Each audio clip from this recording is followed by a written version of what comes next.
Hello. So we are recording something today. I'm actually in between work. I had work this morning and then I have work a little later.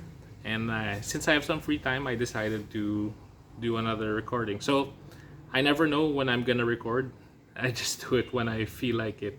And I also wanted to record during the day because I have this habit of recording at night so that it's quiet, but I also wanted to do something during the day so that at least the lighting is better. But the trade off is potentially that train might pass. So if suddenly you hear the train, I am so sorry about that. I really do not know the schedule. I feel like I'm sure they have a set schedule, but I really never noticed. So sometimes for a long time you don't hear it, then all of a sudden you hear like two or three trains pass by. So there. Okay, so today actually we had a bit of a productive day. Had a meeting with for Philam this morning, so I'm wearing the jacket because it's a little cool, and I wanted an excuse to wear this jacket. So Philam jacket. I love this jacket, but it's been a year since I wore it because normally I wear it to the office, but since we've been working from home, there's been no reason to wear it. Okay. Today I decided to talk about my three most expensive pops because sometimes I do get asked what are my most expensive pops. So these are my most expensive pops, not based on how much I paid for them, but in terms of what their current value is. Because believe it or not, there are actually websites that track the value of pops. So I guess it's a bit of like a stock market type of situation where it's a supply and demand kind of thing. And then they monitor the price, the last sale price of some of these pops, and that affects the price. So prices can go up 5%, they can go down 10%. So you really never know. To be honest, I don't check the prices regularly, but for the sake of this video, I decided to check. So please take note, today is Feb 19, 2021. So these are the current prices of these three pops. So I'll start from the third most expensive, then I'll just work my way up to the most expensive pop. Okay, so the third most expensive pop I have is actually Ahsoka. So Ahsoka is not from the original trilogy. So if you only watched the movies, you would not see her because she was first introduced in the Clone Wars movie. I'm not so sure what year that came out. That might have been 2006 or 2007. So Clone Wars movie, and she's actually, spoiler alert, she's the Padawan of Anakin. Okay, so Anakin did have a Padawan. So it's Ahsoka. So Clone Wars happens between episode 2 and 3, and at first she's a little annoying, but she really grows on you. I don't want to talk about her so much because I'm saving the Ahsoka pops for a different video because I have more than one Ahsoka pop. Because currently Ahsoka is actually one of my favorite, if not my favorite character. But for this one, I do not remember what year I got this. Maybe 2016, 2017. So it's a Hot Topic exclusive. For those who don't collect the pops, if you see a sticker in front, that usually means that in terms of the price you're going to pay, it's a little more expensive. So this one, I got this from Big Boys in Festival Mall. I don't remember the exact price, but it must have been around 1,350 to 1,750. I'm really not so sure, or maybe 1,150 to 1,350. Well, anyway, so let's just say 1,450. Okay, so when I got it, I reserved it right away, and I really wanted to get it because I do love Ahsoka. So currently, when I checked the price earlier, it's now worth $130. So the price went up significantly. A 1,350. That's, please take note, that's in pesos. Obviously, that's not dollars because who would buy a toy that expensive? Although there are some pops that are that expensive, but I'm not that level of crazy. Oh, coincidentally, the three most expensive pops I have are actually Star Wars pops. So if you know me, you know that I love Star Wars, but it just so happens that these are the most expensive ones. Peter Pan, if you remember, I mentioned he's around $90 or $100, but he's not the most expensive one. He's sixth, I think, fifth, sixth, somewhere in that range. Might even be seventh most expensive pop that I have. So there. So Ahsoka is number 3. The second most expensive pop I have is from 2017. It's Grand Admiral Thrawn. So Admiral Thrawn, for the hardcore Star Wars fans, is actually one of the characters that was introduced in the old EU, what we now call Star Wars Legends, because before Lucasfilm, correct, was sold to Disney, they had a lot of books, they had a lot of comics, and that's what we call the expanded universe.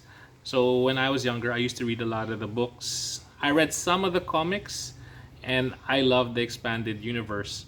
But unfortunately, when Disney bought Lucasfilm, they decided to turn the then EU into what is now called the Legends. So they wanted a fresh start. I mean, I understand, because you want some flexibility in terms of the script that you're gonna do for the new movies and stories you're gonna make. But for some of the old fans, it killed them. Well, it killed me, at least, when they wrote off the old canon. So Grand Admiral Thrawn was actually introduced in 1991 in a book called Heir to the Empire. So I have it here. This is my original copy. I did not buy it in 1991.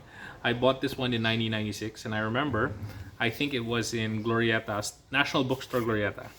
And please take note, this was in 96. Internet was not very popular then, or I mean, there was internet, but not everyone had it. It was not common.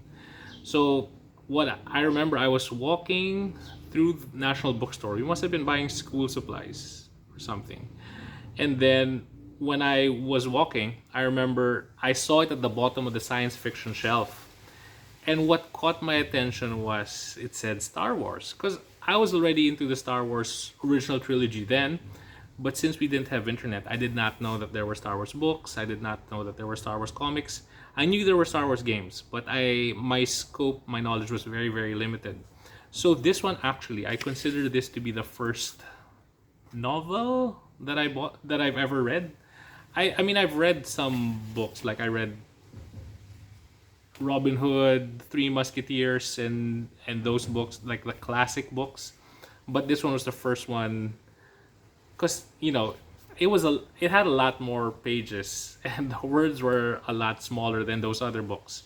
So I was very intimidated the first time I saw this book, and it said volume 1. So I saw that there were 2 others, and I think, I don't know if I bought all of them at the same time, or maybe just this one, just to challenge myself. And I'm not so sure how many days it took me to read, but I was very proud when I finally finished it. And I absolutely love this book. So for new fans, if you want to get into the Legends, this is a good entry point into the Legends. All right. So some people consider this the trilogy of books for the original Thrawn trilogy as the sequel movies. So they're very good. So Grand Admiral Thrawn was introduced. Another character that was introduced was Mara Jade. She still hasn't made her way into the new canon, but we're still hoping that she'll make it. She's very important. If you know her story, she's actually very, very important to Luke Skywalker and the whole Star Wars story. So unfortunately, she's not yet been made into canon. I don't know if they can, but I'm hoping they will. So this book, Heir to the Empire, is no longer canon, but Timothy Zahn, the author, did make more books. So this is the first book in the new set. And I'm very, very happy with this book because my good friend Jiggy actually got it autographed. All right. So Jiggy is one of my favorite geeks. He is one of my favorite friends. He's one of my closest friends. He goes to San Diego Comic Con and he got this autograph for me because he knows how much I love Timothy Zahn. So Jiggy actually has a YouTube channel. I'd say that I could put the link in this video, but I don't know how to do that. Because I don't know, I really don't know how to do that. So please check him out, Jiggy's Geek Speak, or he also does quiz nights. They're very fun. So we've done a few Star Wars videos on his channel, so if you want to check that out, please do. I think they're a lot of fun, at least for me, since I'm a Star Wars fan, and since I consider them fun. Okay, so the Grand Admiral Thrawn pop, I think I must have bought it for $2,000. It's more expensive because it came from the Star Wars convention, but currently, surprisingly, it's now worth $145. I'd never sell the pops. Never, ever, ever sell those pops. Okay, so my most expensive pop is actually this one. It's Captain Rex. So Captain Rex is another character that is very popular in Clone Wars. So that's where we see him mostly. He is actually the captain of Anakin's group, or the group that Anakin commands. So it's the 501st. Anakin is the commander. Captain Rex is his right-hand guy. All right. Oh, Ahsoka and then Captain Rex. So this one, this is a 2018 Fall Convention exclusive. So I got this actually from a second-hand seller. He told me he had two, and I did not buy the first. When it was first released, it was my mistake again to not buy it immediately. So when he sold it, I got it because I knew that they were about to come out with the second or a new season of Clone Wars. Like after so many years, out of nowhere, Clone Wars was coming back for one last season, and I was worried that Captain Rex would be expensive. So I got it immediately, and then now, so remember, I must have gotten it for $2,000, but right now it's actually worth $250. And please take note, it's $250 for this sticker. There's another sticker which shows that it came from the actual convention, which is a lot more expensive. I don't even know how much it's worth, but this one is worth $250. Again, I'd never sell it just because I love Captain Rex and the Clone Wars series so much. I have another version of Captain Rex. So this one is the older Captain Rex. So he came out in Star Wars Rebels. This came out a lot earlier than this other Captain Rex. So when this came out, I bought it because I wanted to at least have a Captain Rex. And then when that one came out, oh, there's a train. And then when this one came out and that guy sold it, I was like, oh, okay, I passed up on it the first time. I don't want to pass up on it again. It would have been smarter to get it the first time because it was a bit cheaper. So this one was more expensive, but still worth the price. These three pops, I would never ever sell. Actually, I don't even know what the value is. I mean, I know how much theoretically they're worth, but since I open my pops, I know that affects the value for some of the collectors. But again, it's not my intention to ever sell. But these three pops, if I had to do like some sort of game where I keep one, I display one, and I discard the other, I would keep Thrawn hidden. I'd keep him in storage. I display Ahsoka and I discard Rex. So it's in reverse order of what they're worth. But Thrawn and Ahsoka, for me, they're like both my favorites, so they're very interchangeable. I don't keep them on display because I don't want the pops themselves to get damaged, but I do look at them every now and then. So those are my three most expensive pops that I will never ever sell.